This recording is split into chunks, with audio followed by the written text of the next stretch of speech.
Take a look behind the curtain with a real whistleblower and American patriot. Prepare to embrace the uncomfortable truth because this program has no time for comforting lies.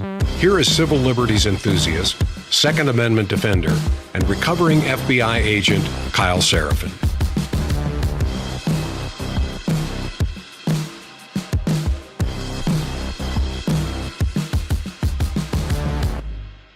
Well, hello, my friends, and welcome to the Kyle Seraphin Show for Tuesday. It is October the 7th. It is now the 2-year anniversary of an attack on Israel that I still don't have tons of answers on, and maybe you don't either. Like, did that country allow something terrible to happen? And did they allow it to go down on their watch to justify other actions? Kind of makes me remember this sort of situation from January 6th, which we alluded to yesterday. I think we're going to find out. I'm going to say this without all the pieces in place, but I think it's worth speculating because enough of the movement has been going on in the background, enough of the random independent source corroboration have pointed out to me something pretty unsettling. We have a federal government, and there's more evidence of it today from the last couple days, that seems totally okay with running on its own program. It doesn't seem accountable to the American people. And an election and a movement of new people in charge, as I said, serious problem, but unserious solutions. We haven't solved this problem, not even a little bit, folks. We haven't even gotten close. I think that we are going to find out that significant parts of our federal government, significant departments, were totally fine with either being involved in the setup of, the execution of, and more importantly, they were totally okay with the cover-up of what happened on January 6th. And I don't know how this country continues with that knowledge. I think it will. I think people are complacent. I think people will sit in their homes that are comfortable. I think they'll have Amazon Prime Day today. I think they will get some deals on some online Chinese merchandise. I think they will be able to watch Netflix at night, or whatever it is you guys watch. Maybe it's Amazon Prime too. Hulu, something like that. I think you'll be able to watch all your programs. And I think that the same feeling that you had of outrage that somebody killed Charlie Kirk, that shot him in cold blood while he was speaking to college students and presented no threat to anyone, and the sickening sensation in your gut that something is deeply, deeply wrong, will result in no action. I don't know what the action is. So I'm not indicting anyone here. I'm in the same boat. But like, what do you do against a problem that's so big, that's so significant, except speak and hope that you're not called to raise arms to involve yourself in the conflict? I think that as long as things are safe for your family and are safe for your community, in a very small way, the odds of you needing to do something are low, but the sense that we should do something collectively is high. And America has been waiting for a leader. And a lot of people thought that leader was Donald Trump, that he was going to step in and say, I understand the issue and I have been empowered to address the problem, and therefore I will take drastic actions to fix it. But I don't think he will. I think the people he's chosen to lead are a mixed bag, some hit and some miss. There have been folks that have seen the problem and they have tried to address it head on as much as one person can. I think a lot of people also just said, well, it is a problem, but also it's our team now, so we can't upset the movement. And we're getting transparency. And this is what I voted for. I do think that the concept and the discussion of constitutional crisis or an incoming localized civil war, it's being discussed again. I see a mayor of Chicago that is going to openly say that there is an attempt to re-adjudicate the Civil War in the United States, which happened in the 1860s. Okay. You've got politicians with major national platforms saying it on national news again, so we're going to address it. And in the reality, we've got a real serious problem. Overseas, we've got real threats, and they're not the ones you guys think. The United States is not going to crumble because of the actions of Israel, which is a tiny little nation state. that fights every day for its own survival. And yeah, are they a nefarious actor on occasion? Of course they are. Nobody here understands that more. The United States does not have our greatest ally in the Middle East or anywhere else for that matter. Our greatest ally is not someone that we have counterintelligence investigations into. And we do investigate the actions of Israel. But our real threats come from people who have means, motive, opportunity, patience, capabilities, unlimited budget, currency manipulation, global reach. And I'm talking about China. In the intelligence space and in the counterintelligence space where the United States government works against these groups, it's pretty clear that there are major threats and minor threats. There are multiple squads in single field offices dedicated to the threat of China and what it can do and what it will do and what it's interested in doing. There are several squads that are interested in Russia, which has all the vestiges of a Cold War capability, but they really don't have the same organization. They punch above weight at this point because of their previous capabilities and their previous existence in the Soviet Union. And then you have kind of the outliers, the Iran and the North Korea. And they have interest, and they have motive, and they occasionally have opportunity, but they don't nearly have the reach.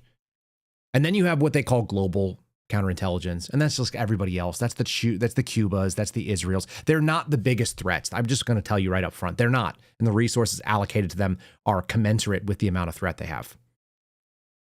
Today, we're going to talk about a little bit of China, a little bit of the gaslighting, a little bit of the nonsensical stuff that's going on in the federal space, sort of the distractionary injuries, if you will. I like to look at this thing as kind of a life-threatening, traumatic injury to the United States. And so what is the massive hemorrhage that's going to kill us? I think that continues to be the border and our inability to handle it. And the fact that people on the left are going to fight tooth and nail to the point of open revolt against our federal government to stop the bleed of illegal aliens coming in. So we're going to talk about illegal immigration and the response to it, which is critical.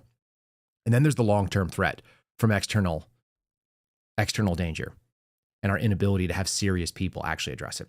So that's going to be a little bit of a heavy show for a Tuesday morning, isn't it? The federal shutdown continues, so my mood is not totally dark.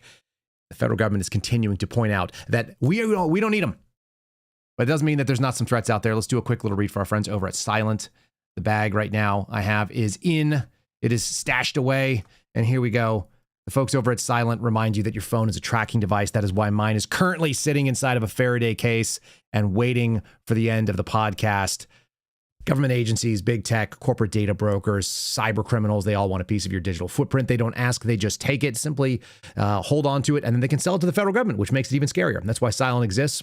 Silent makes Faraday products that block all wireless signals, cellular, Wi-Fi, Bluetooth, GPS, RFID, radio frequency ID. Near-field communications. There's a bunch of different signals coming out of each one of your devices and your tablets and your laptops. No signal means no tracking, no remote access, no breadcrumbs, nowhere that you can be hacked or nobody can follow you. That's a useful thing for people who are in the special operations world, in the counterintelligence world. It's useful to families. If you want to just do this, I'm going to reach back over my shoulder here. Some of you may have seen this on the wall, but here it is. There it is right there. This is their hat. Silence the chaos. It's a reminder.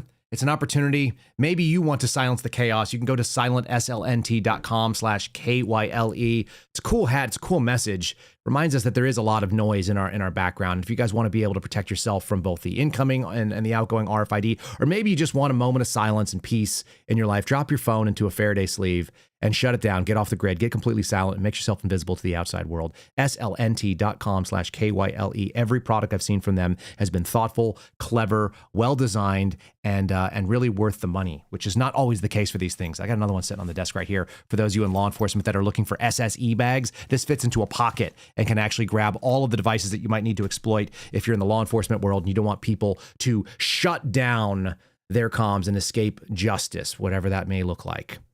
Check them out. Silent, big fan. You guys know I love gear, and this is some of the good stuff out there, so that's why we have a bunch of them. All right, let's get into today's program right now.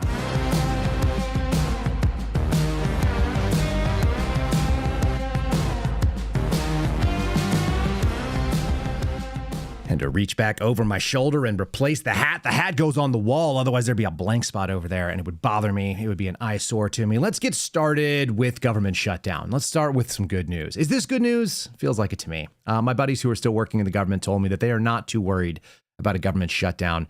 It has almost no effect on them. So there you go. Government shutdown updates. The Senate again fails to pass funding bills. And I wish I had like a button that said a cheer. I used to have one. The soundboard used to have like a cheer, like an applause button. Yeah, it's shut down. Okay, the funniest thing is, for those of you who are listening, you're not going to be able to see this, but if you're watching on YouTube, if you're watching on Rumble, if you're watching on X, or if you happen to be watching on Spotify, or maybe you're just listening and you hit you want to switch over to video. The funniest thing is that this story has a main photograph of a chain link fence put up by the federal government. It's a really nice maintained fence as well. And it says, due to federal government shutdown, this facility is closed. We regret any inconvenience. No idea what that facility is. It's just a stock photograph.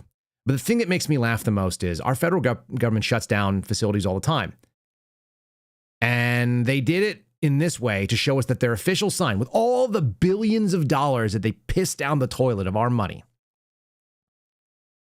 they have a laminated piece of regular paper printed on two colors by some goofball. One of them is like reddish and the other one is bluish colors. So it's reddish, bluish, and white, right? So American colors. It's a laminated piece of paper that is basically clear taped to a chain link fence. It's not punched in with some grommets and zip tied in like you'd expect. It's the crappiest possible way to identify this, and a little bit of breeze or a little bit of weather, and this thing is going to go away. Trump said on Monday that another failed vote could trigger layoffs. Are we cheering? Should we cheer people losing their job? I guess we can feel bad for the people, but also feel good for ourselves that we're not funding nonsense. The Senate on Monday rejected the Democrat and Republican proposals to fund the government and end the shutdown. Now in its sixth day, that's only 6 days, no paychecks have been missed. The Democrats' proposal failed by a 45-55 vote, and the Republican bill failed by a 52-42. That shows me it's pretty lopsided both ways. They both need 60 votes to pass. Neither one of them were even close, because we are contentious and because our Senate no longer works the way it was designed. Should we just say it one more time? This country, as it was designed, which is no longer on the footing that it was designed for, it was set up such that the upper house, the Senate, was supposed to represent a majority of the state houses, not a majority of the people in the state. It was supposed to be a concentration of power, so that you would find the lower house represented the people and the upper house represented the states. We are supposed to be a United States of America where the states actually have the most say. The most powerful implement of government in the United States was designed to be, wait for it, it's in the title, the states. Every problem that we have with making these stupid, coalition type cobbled together nonsense, the reason why the Senate can never find concentration is because we passed an amendment that allowed the direct election of senators. We are dealing with a 120-year-old problem, and I'm not even sure anyone serious is talking about how that exists. Now, Democrats don't want that because the majority of the states would lean red. The majority of the land area of the United States represents people who vote red. It doesn't mean they vote the way that I would. It doesn't mean that they're actually conservative. Maybe you are also more conservative than those people who are right of center. But at least we would be able to have consensus on whether something made sense. And if that was the case, we wouldn't have that silly leverage of this 51-49 lopsided nonsense where we constantly are just moving the ball just a little one way or another and watching the whole scale tip over. You guys ever done that where you're trying to find the counterbalance point? Maybe you've tried to find the balance point on a knife, and so you've laid one out on your fingertips and you've seen, where is it? Is the tang long enough to balance so that you have perfect balance right there at the top of the hilt? I do it with my microphones occasionally. I've got counterbalances. You guys can see them in the background over here. Over there, there's a counterbalanced microphone. It's got a 5-pound weight on one end. It's got about a 4.5-pound microphone on the other end. And so you got to find that tipping point. And it's going to be based on distance. We are doing that every single day when it comes to how does our country spend trillions of dollars. Little bitty movement equals a major shift in how much money we're going to throw into the garbage pile all the time. So when we find out that these things didn't work, and Donald Trump threatens that we're going to trigger federal layoffs, don't threaten me with a good time. Just do it. Just start getting rid of some people. If you found yourself in the middle of a government shutdown and you were not essential, should you not have already known that? Now, if you're a brand new employee, maybe you've got like 2 years on the job there and you've just cleared the federal probationary hurdle. Okay, I get it. You didn't know better. But if you were on the job when I was on the job, and many of these people have been on the job for decades, this is not their first, their second, or their fifth rodeo. You know that you're not essential. You know that we don't need you. We already know that we don't need you because every time it shuts down, we don't even know who the hell you are or why it mattered. It doesn't matter. The layoff should begin. Donald Trump needs to exercise the authority that he's claiming he has. They're not funded. Therefore, there is no reason for them. They are in the executive branch, which means he's the one responsible. Get rid of them. Republicans need to own this shutdown and use it to actually cull government aggressively. Do you know how many people would be excited about that? All the people that are not excited, they don't know what the government is, and their minds will change in 5 seconds. They'll go from being really, really sad about NASA to being sad about climate change and NOAA to being sad about whatever the next thing is, because they are transient, fickle, foolish people. Currently, there are 2 things that are maybe going to unsettle the federal shutdown.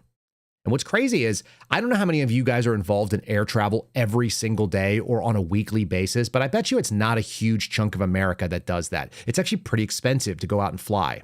So there are a small percentage of people in this country that require federal air traffic controllers and need that work. We probably should figure out a way to pay them because that work is necessary. And what they do is actually fairly amazing. How do you know, Kyle? Oh, because I have a federal air traffic control card. I have a pink tower controller card sitting in my safe from when I was in the Air Force.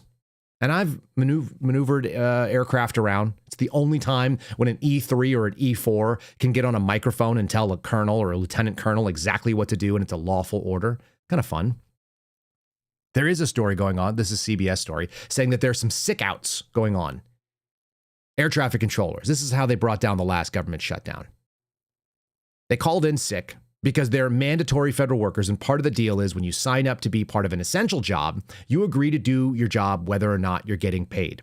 Now, the fun thing is that you get paid pretty decently in the federal government. It's not the best pay in the world, but the benefits and the fact that you constantly get paid, and even if they were to shut you down, you're pretty much guaranteed that Congress is going to come back and make you whole. You're not working for free. You're not a volunteer. And it's stable. That's the trade-off. The trade-off is stability versus the volatility of private sector. In private sector, you might make more money, but there's more risk of being fired. There's less risk of being fired when you're in the federal government, in general, usually. So these federal air traffic controllers shouldn't be out any money. They should be saving money. They should be able to endure things like my friend Garrett O'Boyle did. He was an FBI agent for 4 years on a decent paycheck. And then he went 1,100 days. I was going to say 900. He went 1,100 plus days. And guess what? He still hasn't been back paid. He has still not gotten a paycheck, even though there's been an announced deal with the whistleblowers and the FBI. So if you can't make it for, let's call it 3 months without a paycheck, what the hell are you doing? Seriously, you're a national security threat. As my friend Steve Friend said, and he made it back onto X the other day, you guys, because he's now 40 plus days in violation of the agreement that the FBI signed. The DOJ said they're going to pay him and hasn't done it.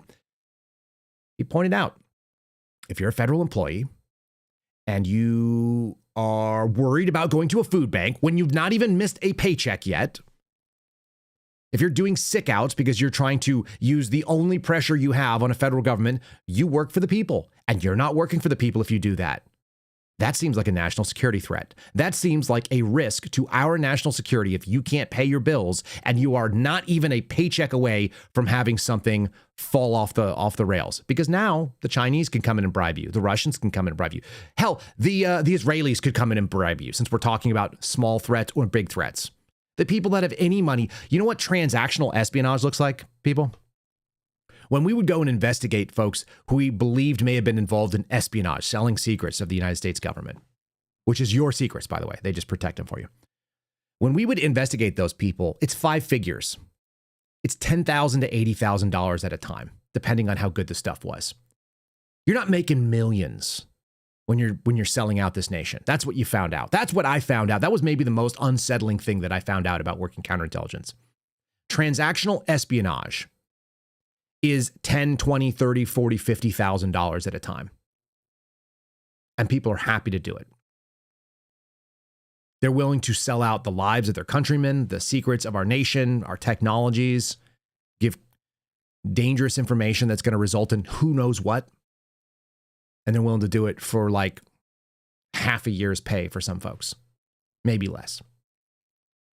It's not like they took a $7 million payout or a $5 million payout. There are those payouts too. That's usually when you like do the last big deed and then you have to relocate and live in Russia from here on out, or you have to move to China, or somebody's going to kill you. Probably that's also going to happen. You know, $5 million payout, $2 million payout. Yeah, we'd see those. But generally speaking, transactional espionage is not that much money. So the only people that are willing to do that kind of thing are people that $20 or $30 or $50,000 equals life-changing money. For most of you, I don't think it would be. There's a lot of evidence that would prove that. Even if you don't have a lot of money. I don't have a ton of money in my life. If somebody wrote me a check for $50,000, they can't buy anything from me. You just can't. You can't buy my principles. Hell, you can't buy my principles for a multi-million-dollar paycheck and pension for the rest of my life. Doesn't work. This air traffic control union has been directing its members to keep working, but also they've been quietly having people increase their sick outs. Air traffic controllers and other aviation safety professionals take the responsibility to protect the safety of the flying public very seriously. Participating in a job action could result in removal from federal service. That's the official line. And yet, we're tracking sick calls, sick leave. Have we had a slight uptick in sick calls? Yes, said the transportation secretary. That's Sean Duffy. I like Duffy. I like him as a person, having talked to him on a couple podcasts. He seems like a good man. He seems like the kind of person that would be, you know, he seems like the kind of guy that would have a bunch of kids and then live his values. He said, we're tracking sick leave calls. Yes, we've had a slight uptick in those calls. You'll see delays, but our priorities are safety. And so if we have additional calls, then we'll reduce the flow consistent with what's safe for the American people. That's the right answer. Yeah. And guess what? Government shutdown. These people aren't getting paid. Some of them will eventually miss maybe a paycheck or two. So yeah, some people will have sickness. They'll have to step out. Okay. Maybe you just don't get there on time. When you're flying, take a deep breath anyway. You've already just ceded your hands. You've ceded your agency to a pilot and to an airline and to a federal system and a bunch of other things that you can't control. So just take a breath. I try to remember that every time I travel. It's stressful enough. You know, it is sick season. We're getting into the point where it's starting to get kind of cold in some areas, and it's still warm here in Texas. So we're getting that cycling on of HVAC versus the heating versus the air conditioning. You're moving weird air around. Yeah, just take a breath. It's okay. We'll all get there eventually. That's the story. Or you get people be outraged. Outraged, I tell you, because of NASA. I kid you not. Bill Nye, the science guy. Bill Nye, a man who wears a bow tie as part of his costume from a TV show that he used to be on in the 90s and 2000s, has decided that he's going to continue being the cartoon character that teaches what? Science, despite being like he's an engineer by trade. He's asked Congress to push back against what he called extinction-level NASA budgets. Well, listen, when you're on television, I like the idea of calling people who do television news TV presenters. And Bill Nye is not a TV presenter. He's an actor. He played a role, the science guy, fill in the blank, right? It was trademarked, I'm sure of it. That was a copyrighted presentation. Bill Nye, the science guy. And so now he just LARPs. For those of you that are older and aren't familiar with that word, I found that out in my comments the other day. LARPing, live action role play. LARP.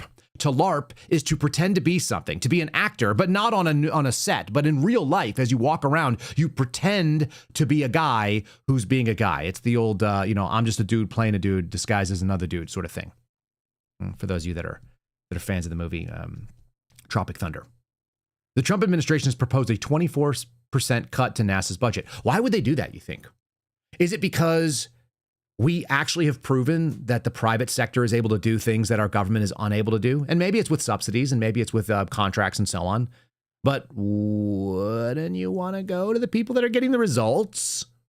If you're a Democrat, you don't care about results. You care about spending money on the programs because you care about not what the mission set is. You care about the people involved in the mission, and the system fails them.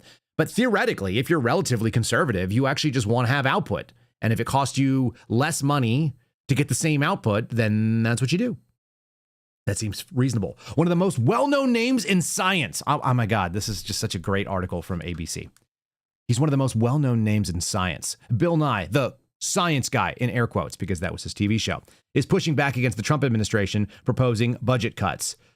Nye, who's the CEO of the Planetary Society, a nonprofit founded by Carl Sagan in 1980, I don't think he's an astronomer, so that's weird, joined colleagues and space advocates and legislators on Capitol Hill Monday to make a case for keeping NASA's funding intact, and also to talk about the benefits of space exploration, which are something I remember learning when I was in school. Maybe many of you remember this too. Do you remember how they told you how many technologies came because of the space program and the trickle down was so good for you guys?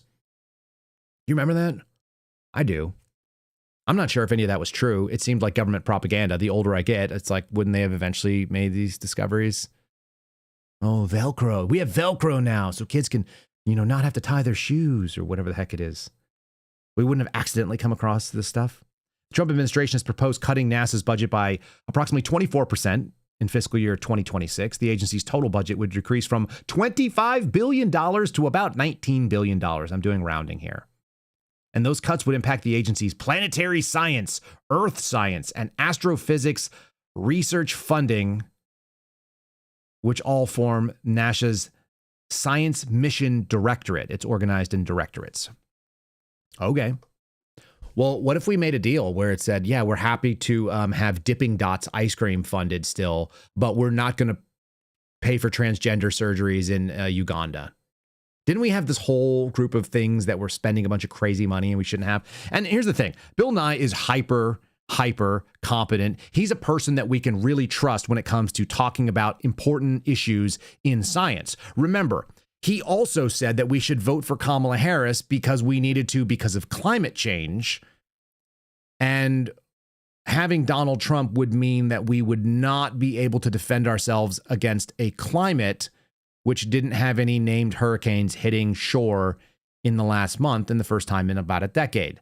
So maybe the climate does whatever it does without whoever we elect into the top office of the United States. Here's Bill Nye on MSNBC making an argument for whatever science guys argue for.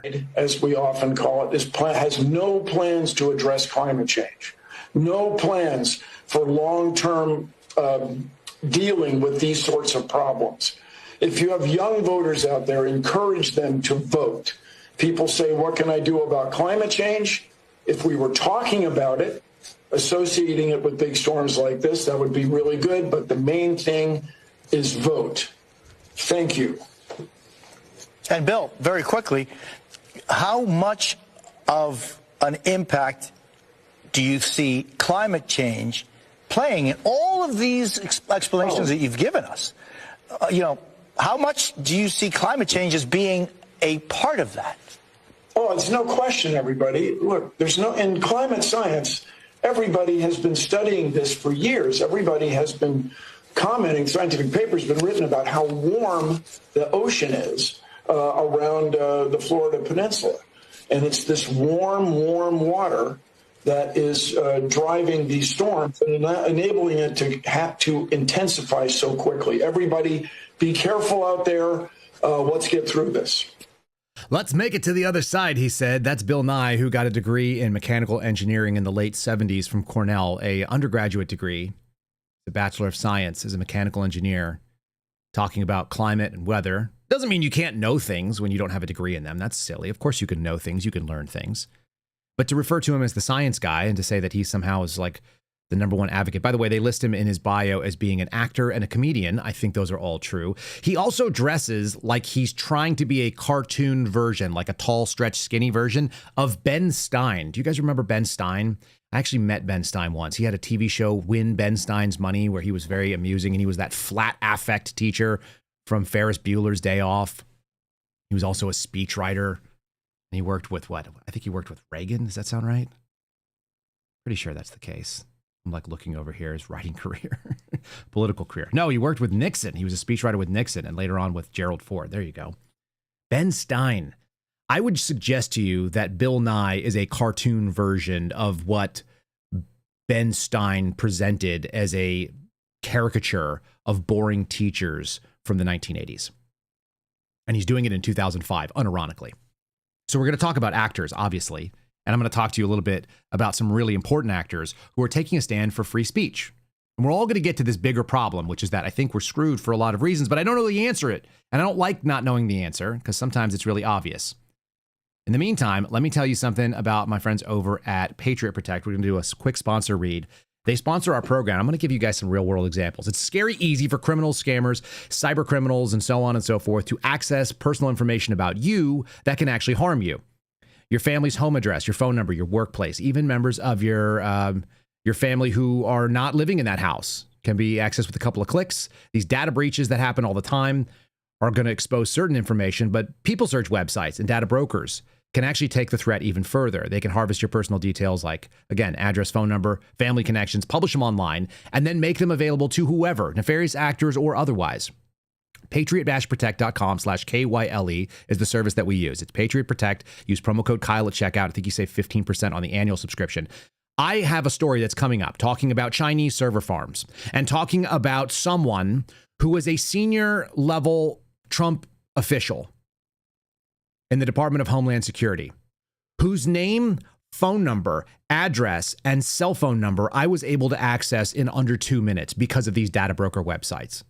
These are people who are at risk of being swatted, at risk of being compromised, at risk of being scammed, and their information's out there. When you go look for mine, you're not going to find it. You're not going to find current addresses or phone numbers on Kyle Seraphin, not in the same way, unless I published it specifically because it was part of our business. Check out my friends at Patriot Protect. Do not find yourself in the same boat.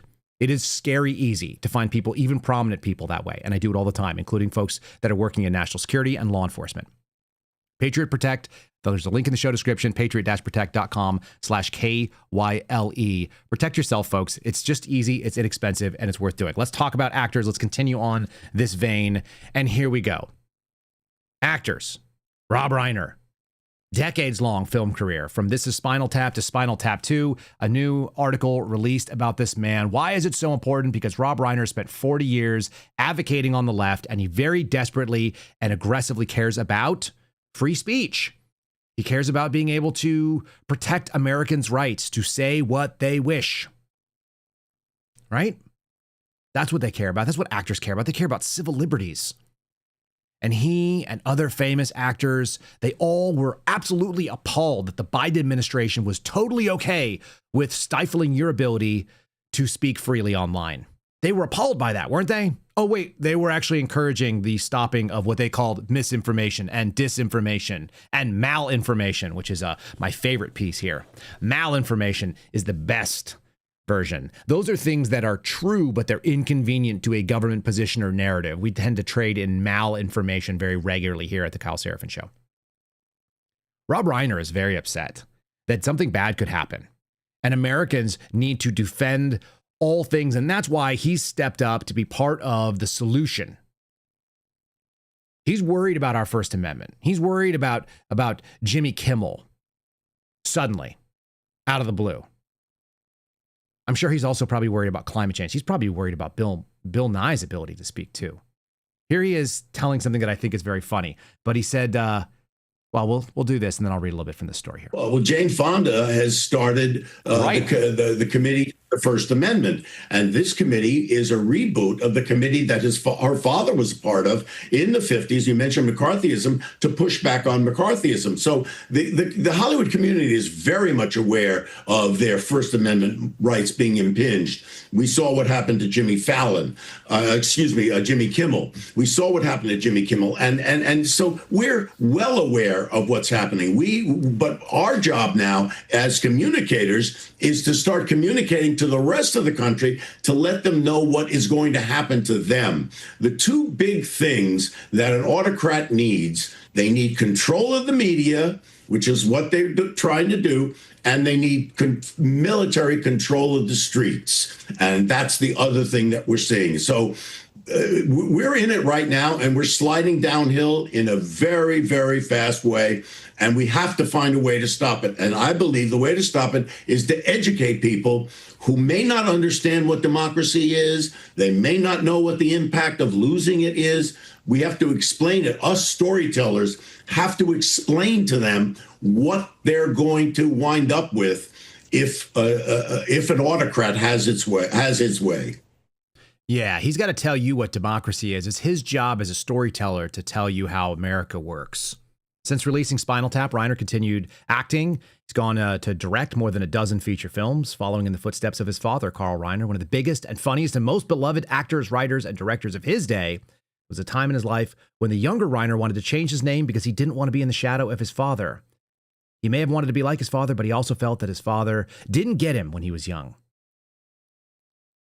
Got it. He's the kind of guy that understands that it's his job as a successful multimillionaire living in Hollywood in comfort to really point out how autocrats are going to operate without really understanding. They keep using this word democracy, do they not? Remember, our friend Stephen Friend would like to tell us that when Democrats use the word democracy, they mean things we like, which means Democrats in charge and protecting us from climate change, whatever other logical nonsense comes out there. What I don't hear them talking about is solving the problem of weaponized government. And oftentimes the people in Hollywood have no problem taking money from our actual enemies. You mentioned Jane Fonda. How about the fact that so many different Hollywood studios are more than happy to bend over backwards and do exactly what the Chinese ask of them? So since we're talking about First Amendment and we're talking about liberties that matter, let's talk about real problems. And I think this is a real problem. This is a follow-up story that happened the other day, and I've been holding on to it for a couple of days. It's now dated October the 3rd, so this is 4 days old, but it is no less important. This is the story that I told you I would not let go because there was obviously more to it the first day that I brought George Hill on to discuss it.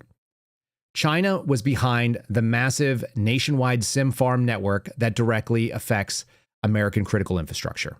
It's being reported on by Steve Baker and Joe Hanneman. You guys know that I'm very fond of Baker, and I think well of Hanneman, who's very much carried on the story of the suspendables and been very fair in a way that other media has not. I'm going to read you some of this story, and then I'm going to read you what his source says.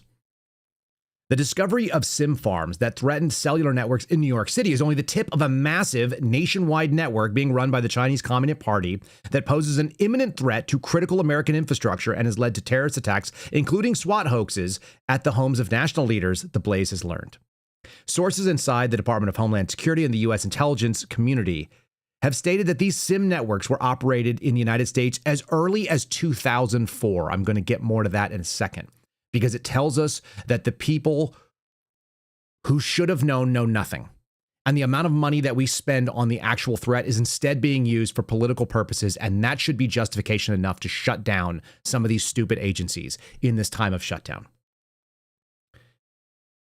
These networks or these server programs have proliferated exponentially since Donald Trump was reelected into the presidency in November of 2024. It's something, this is a direct quotation from a top intelligence official. I know a little bit more about this here.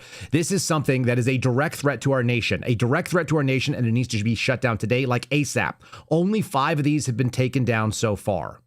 The owner of the 5 sites, yes, the same owner owned all 5 locations, the buildings at all 5 locations, is now cooperating with Homeland Security Investigations. That's HSI, for those of you keeping track. That's underneath the DHS and the U.S. Secret Service, an intelligence expert stated. Let me just dig in deeper on that. HSI is the one that is doing this investigation. Why is that? The group that is charged with doing counterintelligence investigations that would theoretically be involved in infrastructure would be CISA and the FBI. So why is the FBI not being consulted? My understanding is it's because they are not considered trustworthy, because the agency itself has been considered compromised by people who actually want America's best interests. And so they are not going to lean on the single most powerful, the most prominent, the so-called preeminent law enforcement agency in America. They went with HSI. That should scare the ever-loving crap out of you, because even that admission alone will let you know exactly how bad the rot is. The SIM networks were put in place and managed by Chinese MSS. This is the group that I used to work against. This is called the Ministry of State Security. This is, I don't know if they're ultra secretive, but they are the espionage agency, and they have multiple different chapters, and they all work under the various provinces. They have these little sub-organizations. The FBI is constantly trying to get a working roadmap of what is the MSS and how does it function. The MSS employs more than 800,000 people. That's how serious they are about this. That's how big their reach is. Nearly double the Soviets' KGB at its peak. The MSS now operates a worldwide, at scale and tempo in a way that nobody else has seen. When you start worrying about national security threats, and I hear people agitating about Israel, it tells me they are foolish and don't know what the real problem looks like. Because the real problem looks like 800,000 actual employed Chinese people who have co-opted hundreds of thousands more, maybe millions more, and run them as agents, while these are the actual employees, agents versus intelligence officers, versus the actual employees of the intelligence agency. Several officials spoke with the Blaze on anonymously and said that the establishment and use of these destructive networks by China is considered an act of war. The potential threat to America is second only to thermonuclear war. It's absolutely an act of war, an internationally recognized act of war, said one intelligence expert. Cyber attacks on critical infrastructure and facilitating terrorism to the point that you're trying to kill high-ranking members of the U.S. government, those two alone are acts of war. I'm told that this expression, acts of war, very much upsets people inside the Bureau. And it upsets people inside the Trump administration. Do you guys realize how insane this is? And I've been telling you this if you've listened to this program for quite a while now. One of the jobs I had was going and doing defensive briefings for people in state and local governments. You have absolutely no idea how quick your local government that you fund right out of your pocket with sales taxes and local property taxes and so on are willing to invite Chinese spies and co-opted individuals working on behalf of Chinese intelligence into your secure facilities. They're more than happy to invite a delegation of scientists and government workers from fill-in-the-blank province in China. Come on in. Check out our water filtration plant. Come on in. This is our new power facility and our transfer stations, and this is how we move them all around. Here's where all the lines are. Welcome to our brand new state-of-the-art 911 and public safety facility. Would you like to see how we dispatch police and ambulances all around the national capital region? Come on in. Take pictures. Give us a high five. Yeah. Say nice things about us on Facebook. I'm not exaggerating here. This is a regular thing. And we would go out and brief these people and we'd say, yo, seriously, as a taxpayer, I'm going to give the example. I lived in Fairfax County. As a taxpayer in Fairfax County, which is spitting different distance to Washington, D.C., could you please not show random Chinese people coming from scientific backgrounds that are likely at least involving one recruit from the Chinese intelligence service? Can you please not show them all of our stuff that we pay for? Why are you doing it? What's the upside? Do you get to go and photograph their systems? Well, we've been invited, but we don't have a budget to go to China. Stop. The problem is it's too late. They've been sending what they call delegations over for decades. And those delegations have been taking advantage of American openness and our free society to share in all of the stuff we have. We put our maps, what we call GIS, it's Geo Information Systems. They're all online. You can go download maps of many counties, especially the big ones. You can see where the water lines are run. You can see where the electrical lines are run. You can see where they'd be vulnerable. You can find out where all the facilities are. They're all marked on maps. We find Chinese people on a regular basis, whether they be students or whether they be here on academic purposes, on the regular, checking out our secure facilities. Oh, I didn't know I couldn't do that. Take pictures of nuclear weapons or go through some space and wander off into some area you're not supposed to be. Oh, I didn't know I couldn't take pictures of this military installation. I didn't know I couldn't fly a drone over it. And what do? Almost nothing. These acts of war have been ongoing and escalating because they're patient. They've been leak testing our government. They've been throwing small amounts of money to people, and they've been physically infiltrating. And you know what the cost is? Full price tuition in the United States.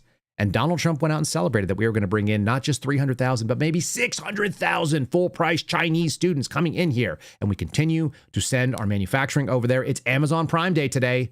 Many of you will go and spend money and fund Chinese faculties. And guess what? The deals are great. They really are. They allow you to live on an inflated dollar that has so much less value in the same way that you used to. Someone said $42,000 or that $100,000 is the new $42,000. That if you were to work it out, that 20 or 40 years ago, that's how much money. It's $42,000 versus $100,000. And you can still live on $100,000. You can live on less. I know you can. And you can live pretty well, mostly because of these Chinese products, because you don't have to buy a Craftsman made in America forged tool. You can go buy some Chinesium garbage from Harbor Freight. And it does the same job for most of the same time for most people. So we've sold ourselves out. We're to blame, all of us, me included, 100%. I have Chinese products on this desk. This computer, Korean, I'm sure, right? All of these things, Chinese monitor arm. I have an American monitor arm, actually. This monitor arm was made in America. I try to buy it when I can. It's not always possible. This microphone was made in Germany. I do it when I can. But you can't buy everything that way. So we found ourselves in a space where we're going to basically compromise our own national security for cheap. These server farms are capable of taking down entire power grids. They're taking down telecommunications. And that may not affect many of you who live in rural areas nearly as much. But for people in cities, this could be catastrophic. It's been used for swatting. Apparently, there have been SWAT hoaxes on senior U.S. Secret Service officials, FBI Director Kash Patel, members of Congress, including MTG, social media influencers like Steve Bannon, Tim Pool. It's wherever it's going to divide us. And the left cheers it on because they're excited, but they don't realize maybe they're actually cheering on an enemy that doesn't look at them as a friend, but looks at them as a useful idiot. The swatting thing is part of it. They're almost self-funding. These cost millions of dollars a year to run, which is why the original analysis we had was that it was a nation-state actor.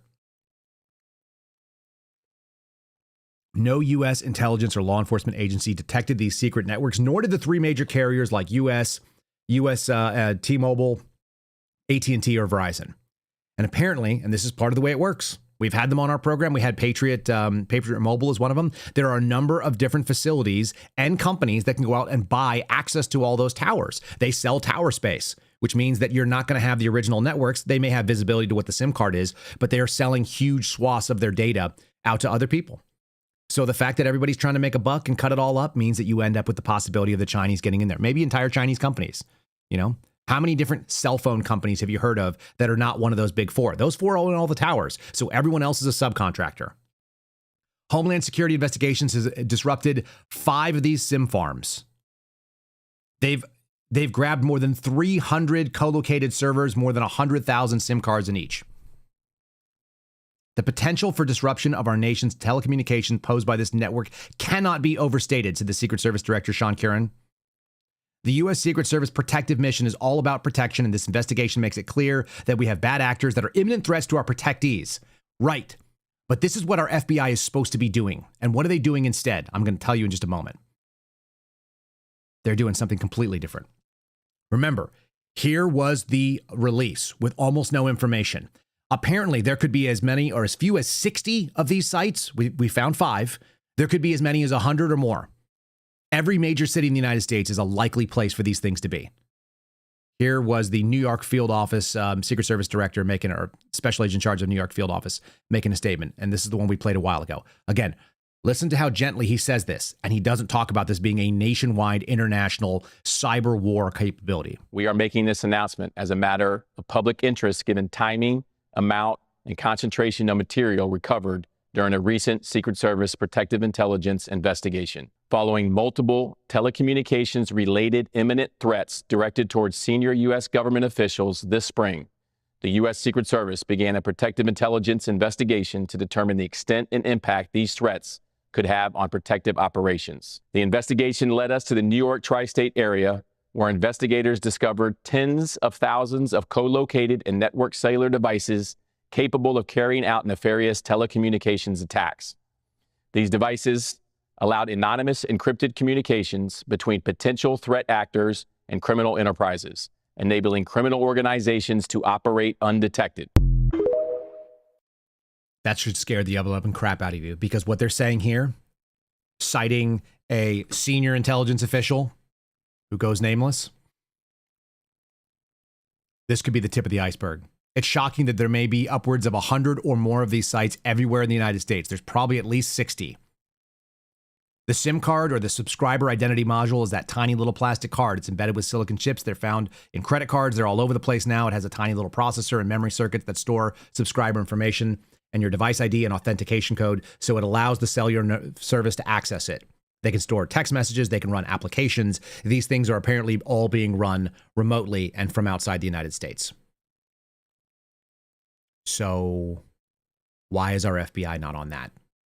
Why were they not monitoring this massive threat? We spend $11 billion a year, and they claim that they're out there doing protection, that they have a huge chunk of their budget dedicated to national security. This is both terroristic when it comes to actual threats. It is also Counterintelligence. That's an intelligence service that's infiltrated. Again, they're making money on these things by doing fraud and scam. They're running complex AI things. There's more to it than just that. Because not only do those cell phone farms allow them to blitzkrieg and destroy an entire infrastructure somewhere and take it all down, take the grid down, shut down emergency responses, there's another piece about it. They also can run personalities, verified personalities. AI can track individual accounts and run them like they're your buddy. How many of the folks that you are interacting with on Facebook, for example, on Reddit, on Instagram, are not real? The commenting accounts. How many of the commenting accounts over on a YouTube? Less so when it comes to the amount of money that it costs to actually operate a verified account on X. There's a reason why people lock their accounts down to verified only. How many of these things are bots? AI run fake personalities. And how many of those things do you consider to be friendlies? They're names that I recognize on social media on a regular basis. I've never met you. I've never spoken to you. We've never had words. I don't know what you look like. And yet, I recognize your personality and your regularity of posting and the fact that you're following me. I recognize a lot of you. Some of you will DM with me. Some of you don't. What if some of those are actually not real people? And what if they've been your buddy? They've been agreeing with you and liking your posts and making friendly comments and saying the fun jokes that you get for years. And then that person decides, or that bot decides, to just start making recommendations. Like maybe we should kill Charlie Kirk. The conspiracy that people are going to end up finding out, I believe, about the Charlie Kirk assassination is not that Israel was involved or that Candace Owens was being prevented from getting on a stage or some other complete nonsensical bullshit, which is what these grifty freaking vultures are doing. These people are vultures. They are taking the tragedy of a 31-year-old father taken away from his children, and they're making it about themselves. That's nauseating. But what I do think it's going to point out is that there is a serious amounts of danger in fake, artificially manipulated, not real personalities. And the danger doesn't come to people like me, not nearly as much, probably not to many of you. I've seen what our audience demographic looks like, folks. Most of you are over the age of 30. And if you're over the age of 40, 35 up, you know that there are real people in the real world and what they look like. And you can gauge that against online behavior and think that's not how real people act. Because you have decades of experience meeting real people and knowing what they do and they don't do. That's why when guys like Steve Baker sit down and talk to us, when Steve Friend come on, you're like, that's a real person. That's how real people talk.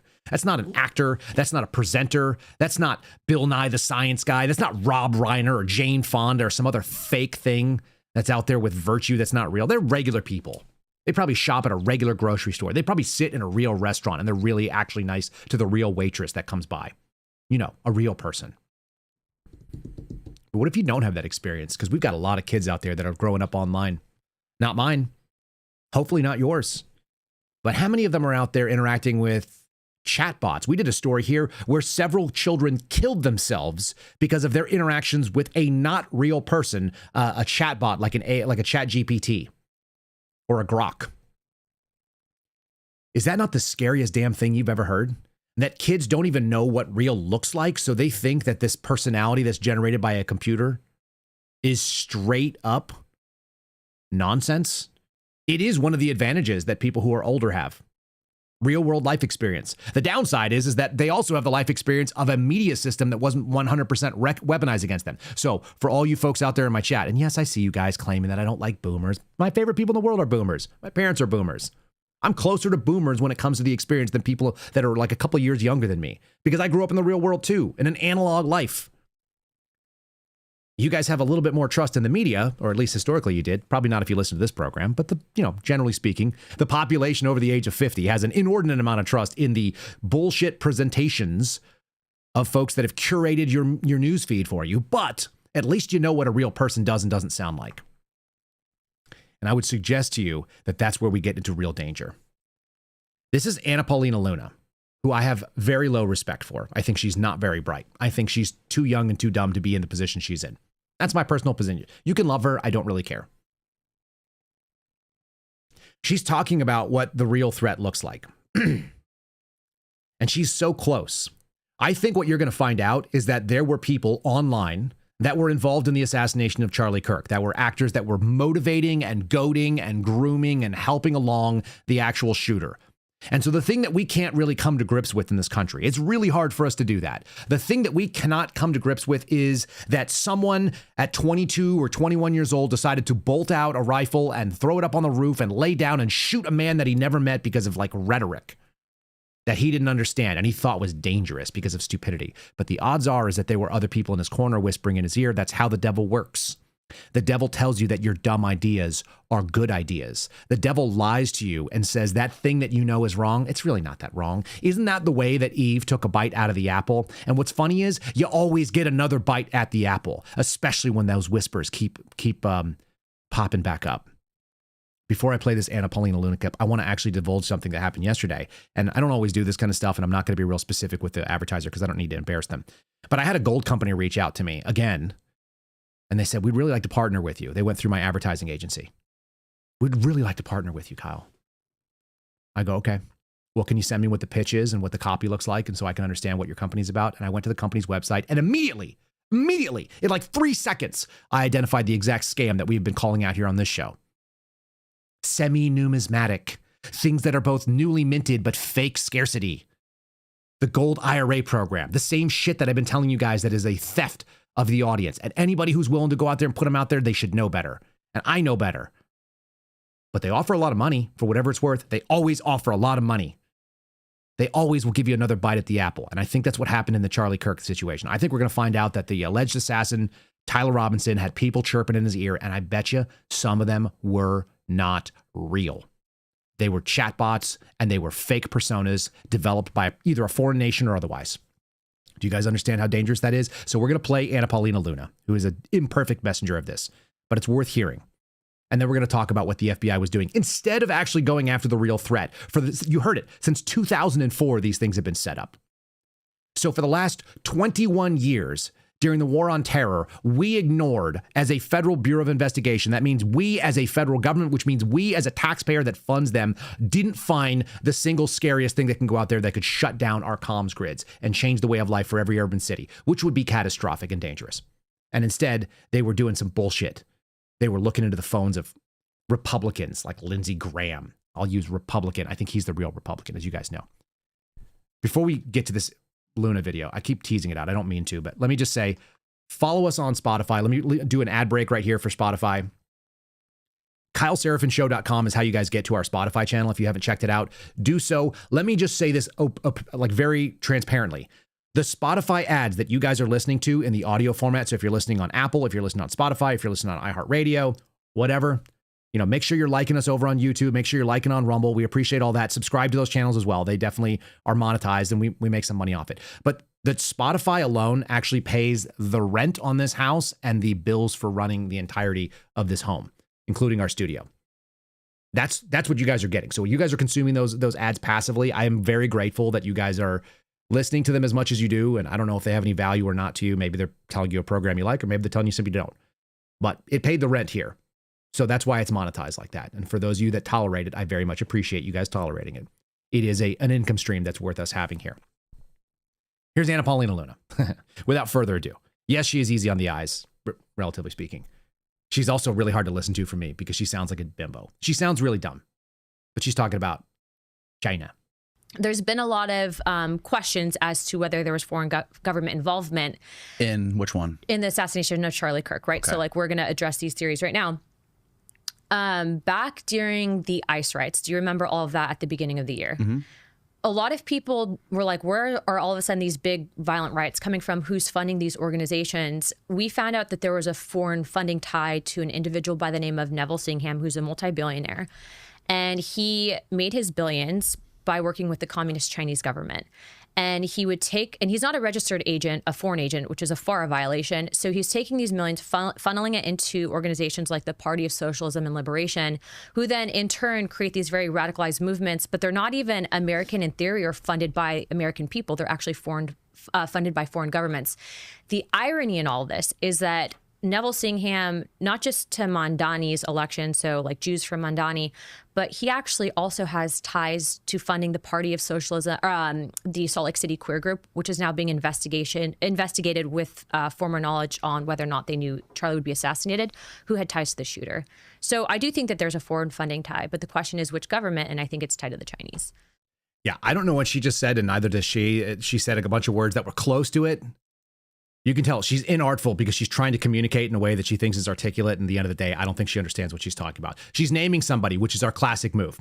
We don't want to name that we are saying we are dealing with a nation state actor, and it's irrelevant what their cutout or proxy is. So we always want to have like a George Soros. Well, he's the real boogeyman. We have all these boogeymen. And all of that takes away from the real message, which is that the Chinese Communist Party and the Ministry for State Security have been working against the United States government, have been working inside the United States, and the mechanisms and the safety protocols that we have that are supposed to be stopping them, that are supposed to be identifying, rooting out, ferreting, and prosecuting those that are involved, does not do it. That's what our FBI is. They go for the low-hanging fruit. It's really hard to do long, complex Chinese counterintelligence investigations. And I want to tell you how I know how damn unserious these people are. I was a brand new agent in 2016. I was 35, going into 36 years old at the end of the year. I showed up there with no investigative experience. My previous job was that I was in the military. I was a paramedic. I'd run restaurants. I am, broadly speaking, way more educated at life than most FBI agents because of the amount of experience and the different types of jobs that I had. But that doesn't mean that I've been a criminal investigator, because I hadn't been. And I didn't learn how to do criminal investigation because they don't teach you that at the FBI Academy. That may be shocking, but it's true. So what happened was, rather than do what was mandated by the FBI director, here's the policy, here's the vision. It was James Comey at the time. James Comey had a deal. Every single new agent will work criminal for like 2 to 3 years, minimum. And then you could find another job. You could work in counterterrorism, you could work in intelligence, or you could work in counterintelligence. So your national security branches. You're supposed to actually have a background and a fundamental understanding of how criminal investigations work. Then you can go work the long-term complex investigations that are not criminal, because intelligence investigations are not criminal. Counterterrorism, CT, not criminal most of the time. It's going after threats. You should have a very strong understanding of what is and what is not constitutional. But before you go do that, same story, CI, counterintelligence, very long-term, 7, 8, 9 years, watching, building up information.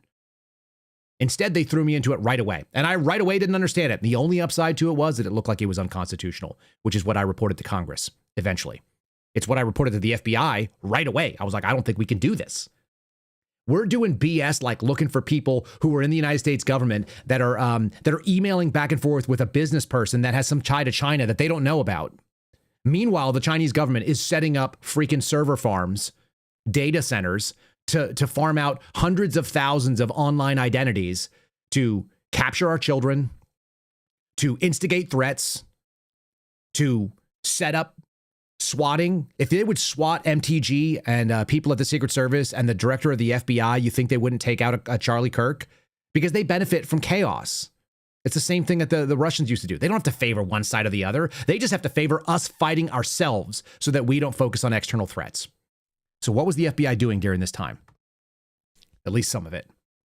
Oh, they were investigating sitting U.S. senators. Mike Kelly, Lindsey Graham, Josh Hawley. Who else is in there? Tommy Tuberville. You guys tell me how it's pronounced. Somebody got mad about that. Marsha Blackburn, Ron Johnson. What in the actual hell? This is a story from NBC. I'm going to play you a little clip from Grassley talking about it. That's longer than normal. He's slow. He's 91,000 years old, but he also wasn't on that list, which is interesting. Grassley is not considered a threat by the FBI. The FBI analyzed the personal cell phone data of 9 congressional Republicans as part of its probe into January 6. It was just a cover story. By the way, the funny thing that I've been told is that Chris Meyer, who got fired, he was the pilot for Kash Patel, and I said that he was working on the documents case in Mar-a-Lago. They've claimed that he wasn't working on the documents case. You think the FBI director couldn't pull what he did work on? And since they've been digging on this and this is the next story, is that what they're working on here? Arctic Frost? This was under Jack Smith. So what's the difference to me? What Jack Smith case you were on, whether it was the documents case, I don't know the name of the cases, neither do you. The New York Times made a big point of pointing out that, like, well, he wasn't officially on the documents case. Well, did he officially work on the stuff that did the things that we said weaponized government? Who gives a shit? Excuse my language. Senate Judiciary Chair Chuck Grassley, Republican, Iowa, 91,000 years old, shared a one-page unclassified document. This is not even a freaking document, guys. This is a synopsis of a CAST assist. CAST is the Cellular Analysis something team. I should look it up. And survey team. There's not very many people. There's like 24 people that work CAST in the entire FBI. There's only a few that do it full time. What's crazy about this document, and I'm going to show it on the screen because it's irrelevant. Here it is. Okay, it came out of Washington field office. Approved by SSA, redacted. NSSA, redacted. Why are we redacting people who are public employees in an unclassified document? Look at the title, unclassified, CAST assist. This is not a classified system. This is not a classified program. They use it in unclassified times all the time. The name of the case, FOUO, for official use only, unclassified, Arctic frost, election law, matters, sensitive investigative matter, CAST. Yeah, I bet it was sensitive because you went after politicians. It was a 56 Delta, which is exactly what you're seeing over there. That's election law matters. So this was an election question. They blurred out and redacted the actual case file number. I don't mind by that. It's drafted by, that's going to be the person who actually wrote this, also redacted, also a public employee. FBI special agent, redacted. This is the person from CAST. I might know that person. I might have sat next to that person. Why are they not listed on this? Why are we redacting the names of people who did work? In 2023, no less. This is recent. Guys, you get this? There were 2 FBI supervisors that approved this. It was a sensitive investigative matter, which means that there were attorneys at Washington Field.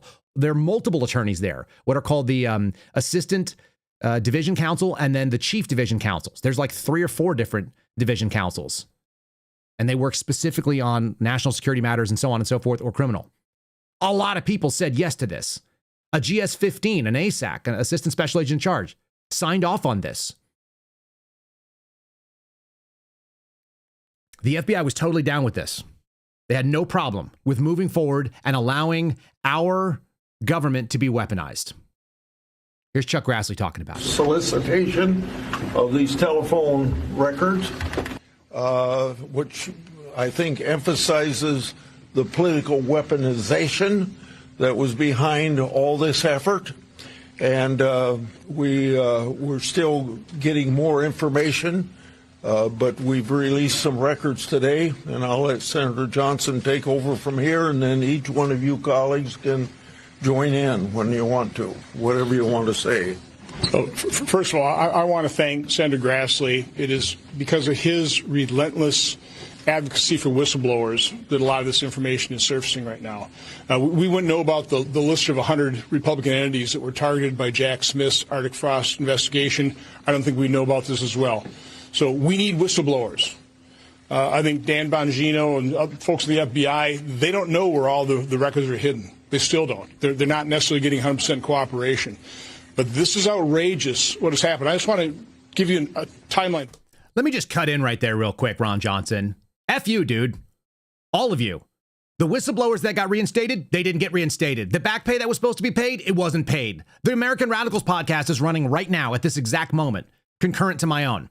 Because Steve Friend has not been made whole and not been put back in his job, despite a signed agreement with the DOJ. So screw you, dude. Seriously. Ron Johnson, I might even text you that when we're done with the show. I'm freaking pissed right now. You're asking for whistleblowers? How about you go fuck yourselves? You didn't do shit for any of the people that got out there and put their lives on the line, put their names out there, and you did nothing. And the person that actually exposed this, as far as we know, was actually retaliated against by none other than Kash Patel. God. I didn't realize how that he was going to say that. I had watched the beginning of the clip and I just saw Grassley and I was like, fine. I need to do better than that. I'm not even acting here. I'm freaking pissed off. These people can F off and die. They have done nothing to fix the problem. Our weaponized government continues right now. You just said Dan Bongino doesn't know what the problems are. No freaking kidding, bro. He came in under the title of total personnel warfare, did he not? Who do you think signed off on that? They still work at the FBI. Who do you think did the analysis? They still work at the FBI. How many people said, I'm going to do this, even though, damn, that looks really wrong. We're going after people in Congress that are politicians. We're going to go snag the phone of people like Mike Lindell, and we're going to grab him in an Arby's drive-thru. Are we okay with this? Yeah, I guess we are. What did I say 3 years ago when I sat down with Bongino?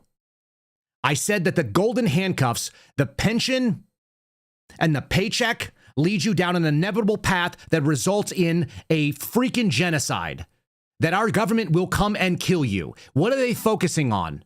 Well, they came and took our phones, so we're going to say now that they're our FBI, we're going to just give them heaping praises, and thank God we've got Kash Patel. Screw you, idiot. You people are unbelievably dumb, and you're funding our demise. Holy crap, man. You guys want to tell me that this is not theater? That's theater. It is show business for freaking ugly people. What has been the purpose of any of this stuff, exposing it, other than you have to shut the damn thing down? Donald Trump said that we are waiting on some shutdowns. Let's do it. Start eliminating pieces like the FBI. They're not getting paid. Everybody in the intel role's gone. Now, let them find another job. Let Odie and I hire them or not. Who cares? We need more whistleblowers. Come forward and risk your life and then wait until the next turn. And then the Democrat one who gets put in as FBI director will give another coin, but his coin will be a big dildo. It'll be a green dildo, just like Kash made the Skull Punisher. It'll be the Green Lantern dong. Are we really going to do this? Are we going to bat the ball back and forth from one side to the other like a bunch of idiots and then act like this is like, yeah, our team is winning? I downloaded this clip from Sam Shoemate, and it actually is 100% relevant now. I thought I was going to lead the show with it. I'm actually going to close the show with it. Oh, man. And you know who they give the story to, by the way, on this stupid stuff? The lispy guy who outlawed using words like homosexuality at the Washington Times. This clown show, John Solomon, this snake guy who, like, his only purpose has been to get clicks and to monetize fake garbage news and drip, drip, drip, drip it out. I don't know how you put this face on TV and everybody goes, John Solomon's so incredible. He's a bad communicator. He's not very articulate. He's smart and he's slimy. Nobody wants to look at him. He's a bald, chubby, boomer-looking, lispy weirdo that is also like snaked in there with all these people. So here he is telling you about his really important disclosure. Stay tuned next week for more. Meanwhile, we need more whistleblowers, and Chuck Grassley's awesome. Senator Johnson, Senator Grassley just sent this to me a little bit ago while we're on air. It's a major development. You're taking a look at a letter right there that was just sent to the FBI Director Kash Patel and the Attorney General Pam Bondi. What does it say? It says that Congress has obtained evidence that shows that the Biden White House was directly involved in trying to help start Jack Smith's investigation on the January 6th probe against President Trump. Specifically, that the White House counsel's office secretly obtained President Trump's and Vice President Mike Pence's former phones and giving them to the prosecutors, basically sicking the Justice Department on his future competitor, his future rival in the 2024 election so that they could look for dirt. No shit, dude. What did you think we came out and said? What did you think that the people who were in the Bureau who don't care about politics? Am I a Republican? No. Am I a Democrat? No. Do I hate them all? Yes.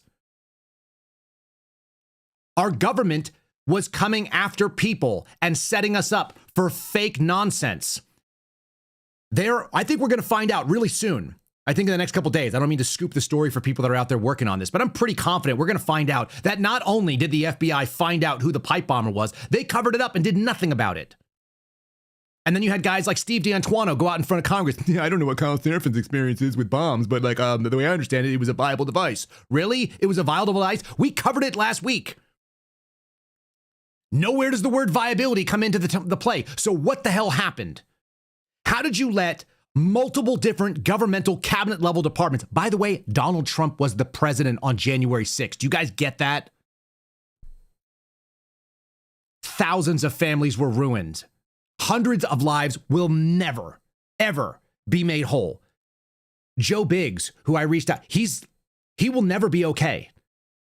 He lost years with his young daughter, and they pulled his freaking military benefits and his VA benefits, a man who bled for this country.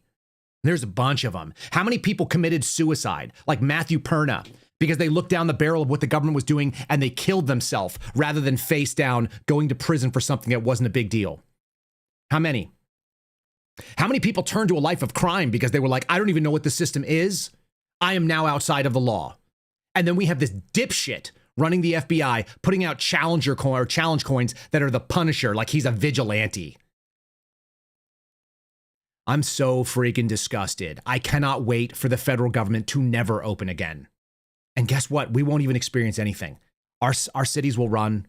Our states will be fine. Your life will be mostly the same. And maybe the state will actually go out there and investigate and find the Chinese server farms that are out there ready to screw with us and talking people into doing dangerous things or swatting our public officials. What freaking planet are we on? Oh, we're on the planet where this woman, she's what, 60 years old now? A woman who's unmarried, who's inarticulate as well. She might as well hang out with John Solomon. She's going to be grilled by Senate Democrats about weaponization and Epstein files. Dude, how about our entire government has been weaponized and it is all fake? It is fake theater. The sooner we get these people out and have serious folks that understand that this is an existential threat. By the way, some people seem to get it. Pete Hegseth on the ball. RFK Jr. seems frustrated. Tulsi Gabbard, of all people, who I would have never thought would have been somebody who understood it. She also was targeted. She had freaking federal air marshals surveil her on commercial domestic flights and followed her around like a terrorist, despite the fact that she was read in with a top secret clearance. Do you guys get it? I have had federal air marshals follow me because I went to go get my stuff out of a storage unit in New Mexico.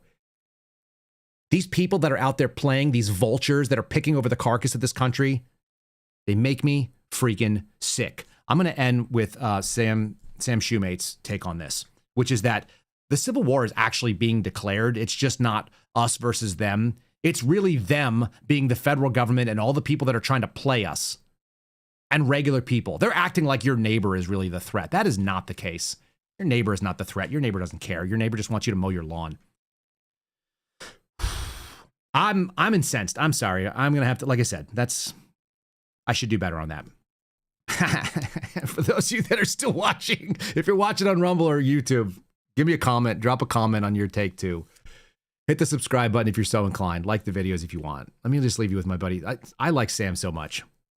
This is the real problem we're dealing with right now. We're being pulled into a no-win constitutional crisis as a nation. The enemies of America and its freedom have long wrestled with how to strip us of those freedoms without having to go toe-to-toe with our military. They've been very successful in infiltrating our government and culture, but there's still that pesky Second Amendment which prevents them from going all in. So how do you wrestle with constitutional rights if every law is predicated on those rights? First, you have to divide the country. Then get both sides to argue that the other side shouldn't have those rights because X, Y, and Z.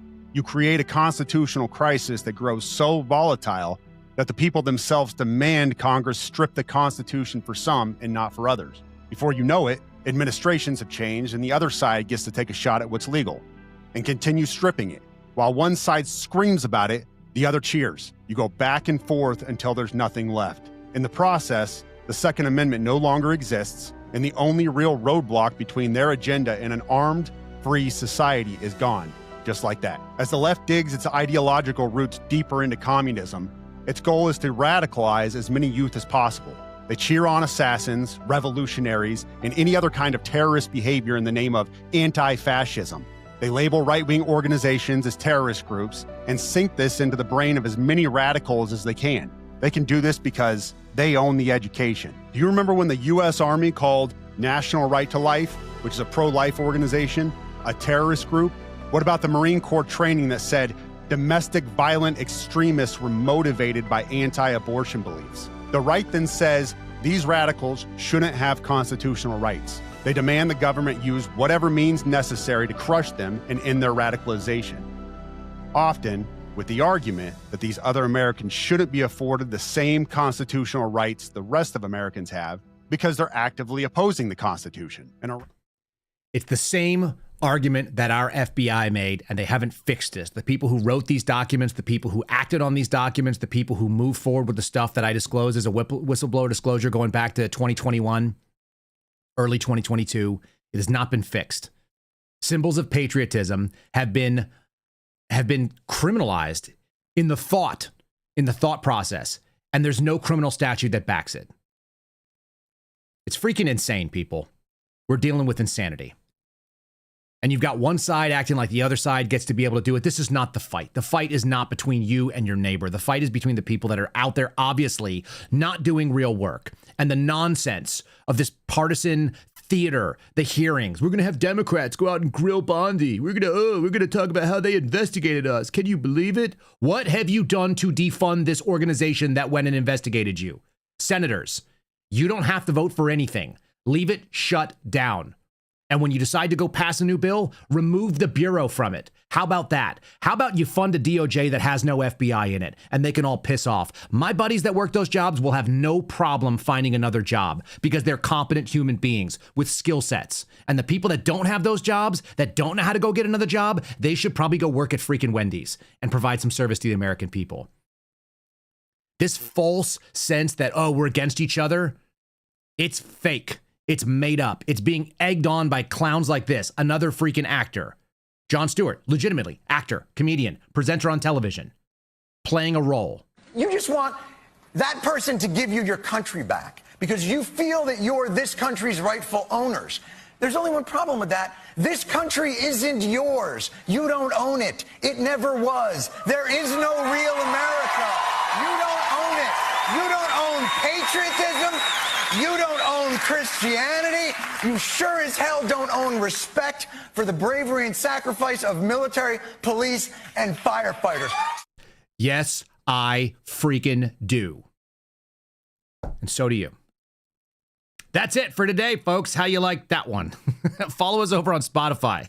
That's how we fund this operation. We do it by having you guys listen, share it with a friend, KyleSerafinshow.com. Feel free to clip anything you guys like. You guys can always do that if you care, if it matters to you. You can join us on Locals. You can be a part of our free or our paid community at KyleSerafin.com. I'm going to go take a deep breath. I'm going to go love my kids because that's why we do any of this stuff.